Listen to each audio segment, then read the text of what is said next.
Hey guys, welcome back to the channel. Techno Talks here. So today I'm going to be talking about my experience with the LG Velvet as of right now. And so as of right now means around a week later.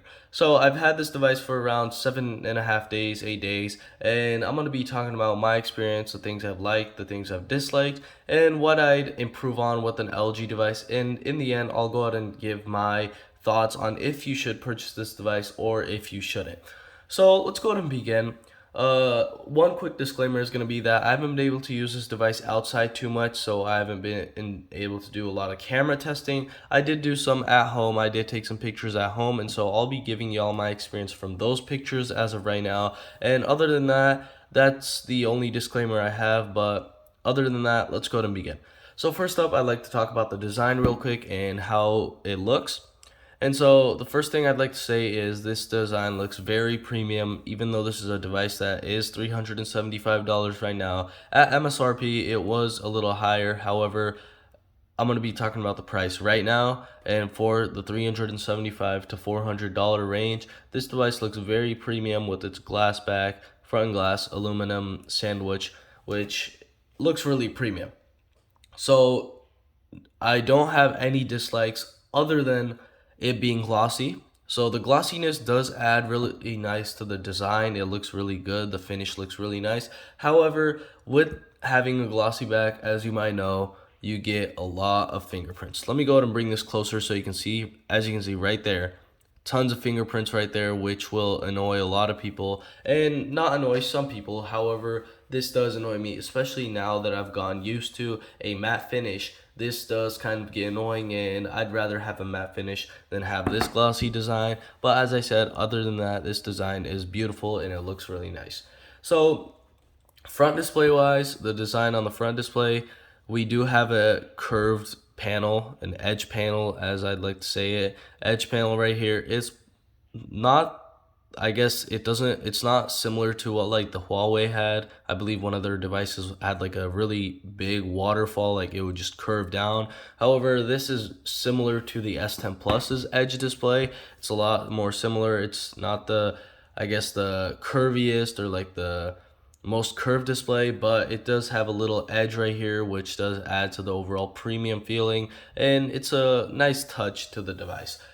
So now let's go ahead and talk about the phone's overall, I guess, my experience with the overall UI and whatnot. So let's go ahead and open up the phone, and so let's talk about it. So the UI was, I guess it's okay. It's not one of the best Android UIs that I've seen, and it's kind of, I don't know, it felt a little laggy, and it did lag behind when I was using the device. When I click an app, it just takes a little while to load up, and that might be due to the fact that it has a Snapdragon 765G chipset.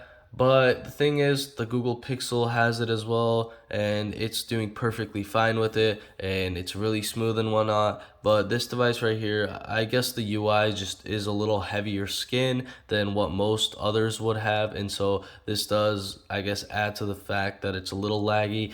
And overall, it just doesn't feel the best. So when I'm scrolling, I feel like it's a little not, I guess it's not smooth. This might not have a high refresh rate screen, but it's just not smooth overall when compared to my other devices. And then when I'm like clicking on something, it just takes a little while and it's a little laggy. And then when I'm scrolling, as you can see, the animations are not the best. So I didn't really enjoy the UI experience. It wasn't the best, and that's why I didn't use this as much as I would use other devices. I did use it throughout the 7 day period, but I used it for a couple hours every day since the UI just did get a little annoying for me, and I just didn't like it overall. So if you do like it, that's your preference, but my preference is that I don't enjoy this skin or the UI that LG has used for this, and so I don't like it personally. So next up, let's go ahead and talk about the biometrics. So we don't have face unlock, we don't even have 2D unlock, but that's okay. We do have our fingerprint unlock right here, and that's an in-display fingerprint. And as you can see, it is pretty fast and it works pretty nice.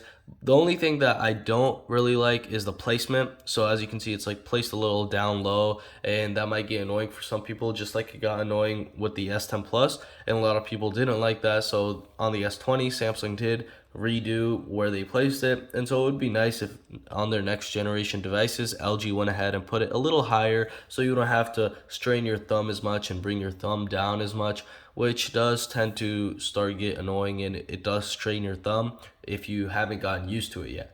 So other than that, the in-display fingerprint is pretty fast, as you can see right there. Not the fastest, but it is overall really fast. So now let's talk about the cameras. I did take some pictures, and as I said, I wasn't able to go outside too much. And from the pictures, I can tell the cameras are okay. So if I was gonna compare cameras with a device at this price range as well, I'd go ahead and compare it with the Pixel 4a series, and I'd say the 4a does have the better camera, and it definitely takes better quality pictures. Even with the smaller megapixel count and the smaller sensor, it does overall take better pictures. And the main reason for that is gonna be Google's software. As you might know, Google's phones take one of the best photos, especially because of their software implementation with their camera, which just helps out a lot. So I didn't download an APK version of Gcam because I wanted to test out the stock version of the camera, because most people will probably do that. They probably won't go ahead and download an APK version of another camera system and set it up and whatnot. So I went ahead and used the stock camera application, and that's basically about it. My thoughts on the camera are they're okay. They're not the best, but let's go. Let me go ahead and show you some settings on there. So in our 4x3, as you can see, we have our 48 megapixel variant. I guess we switched to the main camera with the 48 megapixel, and this does take better pictures. However, even with that, it doesn't have the best pictures, and I guess that's mainly because of the software that LG uses with their camera application. And so there isn't much to talk about other than that. It's okay, but as I said, if I was supposed to get another device for the camera, I would go ahead and buy the Pixel 4a, one of the Pixel 4a series. So that's about it for the cameras. Same goes for the front-facing camera. It's gonna be very similar experience. You're gonna get okay photos. Some photos are a little weird, like it smooths out your skin and whatnot, and it does mess it up a little. But other than that, it's in the okay variant. It's like not the best, not the worst, maybe a little lower than okay, maybe a little lower than the middle. But if you were going to buy a phone and the camera doesn't really concern you too much, this phone is pretty good, and you'd probably enjoy the experience. So next up, let's talk about battery life. So battery life has been great. It has a pretty big battery, and I haven't had any issues with it. It's been going good so far. I've been able to last a day with it, and it does help to know that you have a pretty big battery, which will help you out with going through the day. Charging wise, we do have a 15-watt charger, and it charges up pretty quickly, like an hour and 45 minutes, 2 hours sometimes. So didn't test it out too much, but in my experience, in my general experience, it lasted around like 2 hours, an hour and 45 minutes, which is okay for a battery of this size, which does go through the whole day. And it's nice to know that you can charge it up pretty quickly. So other than that, some things that I'd like to add on to it that I do like for a phone is going to be that we do have our headphone jack.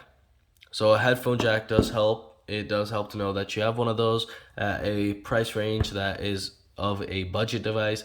And I do compliment LG for having a headphone jack, because a lot of people probably still do use their aux cable in their car maybe, or they do plug in their headphones.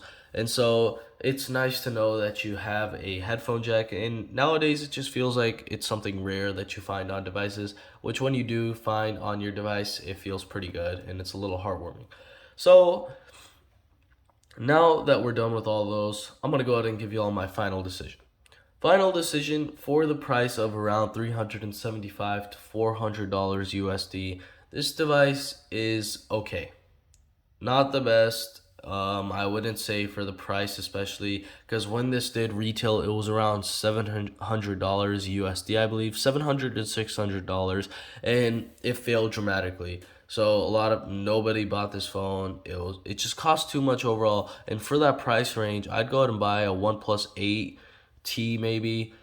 or maybe like an Samsung device like the S21 or the S20 FE, especially since those devices have a flagship chipset. The cameras are better, the display is better, they have a high refresh rate, and overall it's just a better experience with those. And so LG did kind of fail with the price range in the beginning, but now that if it was at the release price, I'd say definitely do not buy this device. This is the worst price for a device like this. But it's not like that now. It's around $375 to $400 USD. So I'd say it's an okay deal. However, I still would not buy this device. Personally, with my experience, I did not enjoy the experience, the UI experience, which is the main thing that matters, because that's what you're going to be using the most. You're going to be using the screen and the UI the most, and so that's the main thing that matters. And since I did not like it personally, I wouldn't go out and buy it. I'd go out and buy maybe a Pixel device, or I'd go out and buy something like an S10 Plus, maybe an S20 FE for cheaper, because I could probably find one renewed.